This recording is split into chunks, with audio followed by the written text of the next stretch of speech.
good. Together. Everything that's going on is working together for the good of us. That God is in control, and He did not just all of a sudden let oops, I didn't mean to let that happen. I didn't mean to let that go on. If the man knows every hair that's in your head, and sorry, John, I ain't meaning for you. Just kidding. Let's have that in. No, seriously, if the man knows every hair on your head, he knows what's going on around you. He knows every situation that's happening before you. He knows everything that's getting ready to happen to you.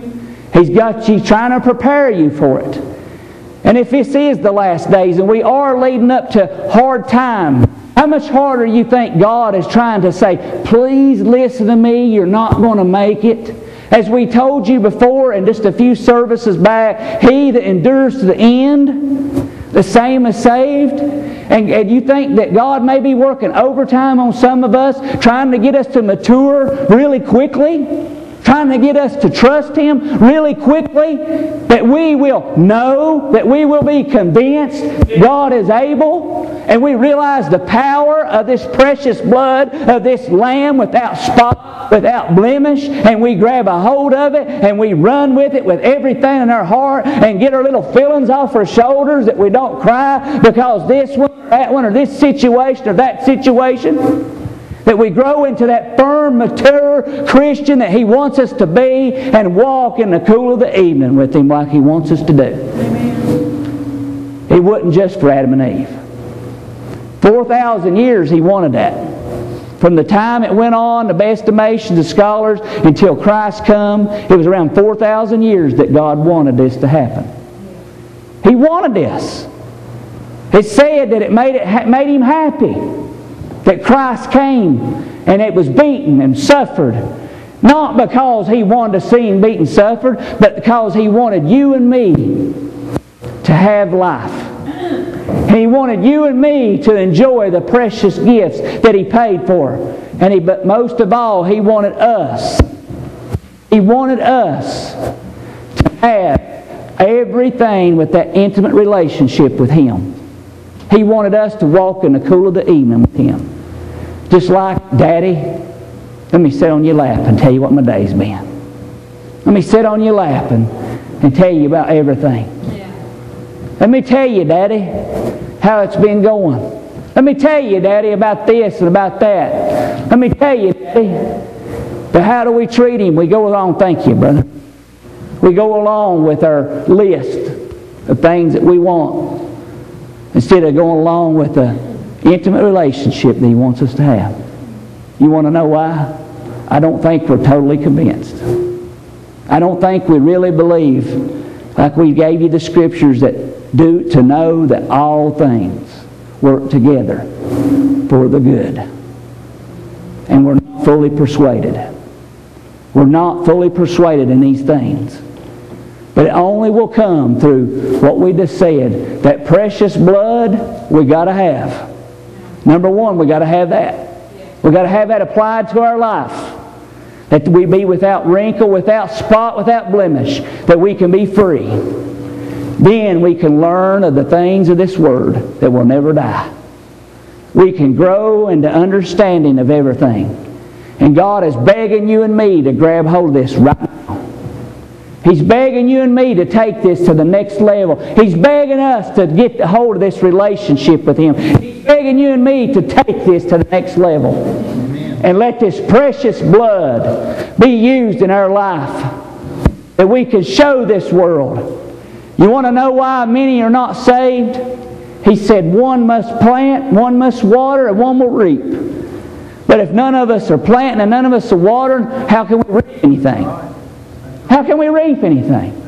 That's why many people are being saved and being stuck into it. Because, you know, I ain't going to put down no pastor or anything, but I heard of one selling of 100 was saved the year before and about 100 the year after, but their church ain't grown none. Well, of course, ours ain't.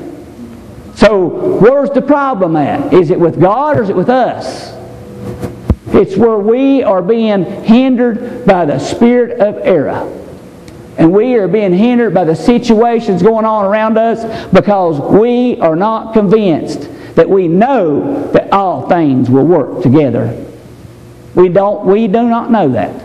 We are not convinced of that, and we are not persuaded of these things. And it's time that we admit it tonight. And what's going to fix that for you? That precious blood. What's going to fix that for you? This precious word. That's what's going to fix it for you. Hey, nothing wrong with shouting and running. It's good. But that ain't going to fix it for you. I'm going to tell you right now what's going to fix it for you. These 40 days we gave you last Sunday night, or Sunday night, last Sunday, or Wednesday, whenever it was, we gave it to you. The 40 days, you better be spending prayer and fasting.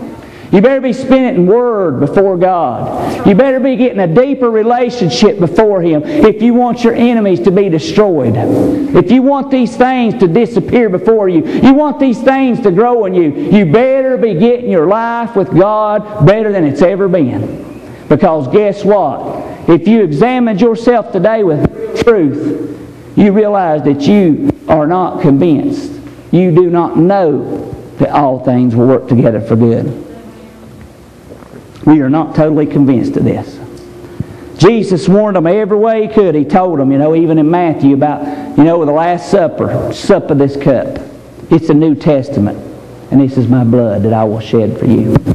He would tell them in every way. We even got in Hebrews where it told all the things. And in 9 and 10, I'm not even going to go there, but Lisa's got it ready to go. Long scriptures that talks about in the days of Moses how they brought forth these sacrifices, but how this one man without spot, without blemish, paid more greater price than any high priest could ever do.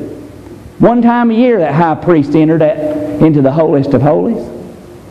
And he better be right or he fell over dead. He better be right when he walked into the presence of God or he fell over dead. Well, it's still the same thing today. But if we got that precious blood applied to us, we have the right to walk into the holies of holies. We have the right. But it says you must come boldly. You must come boldly before the throne of grace. That means you've got to come in yourself with everything, with that precious blood applied, knowing that you're entering God. When you pray, do you enter boldly? Enter like, well, I don't know if this is going anywhere. I don't know if my prayer is really going anywhere. Well, you want to know why you ain't got no deeper in prayer? You ain't going boldly. You ain't convinced. Once more, as we said, we don't know. We ain't totally convinced. We ain't persuaded that we are boldly entering that precious blood. I got scriptures that I could go deeper into this that says that we were not saved by silver and gold, but we were saved by the precious blood. We were saved by that precious blood. And I believe every one of you know that you're saved. There's times that you doubt it. I know I've been there myself. That we doubt these things. But we know that we're saved. And how did we become that way? We know it's by the precious blood. Why can we not know that He's in control? Why can we not know these things and grab hold of them and put these other things away? It's time we grab hold of it, people. And run with everything that God has intent for us and become everything that He wants us to be. At least I'm just going to go to that last scripture, John 16:16. Last scripture. I'm just going to close right now. John 16:16 through 20. And here's Jesus speaking to His disciples when He says this in John 16:16. A little while, and ye shall not see me. And again a little while, and ye shall see me, because I go to the Father.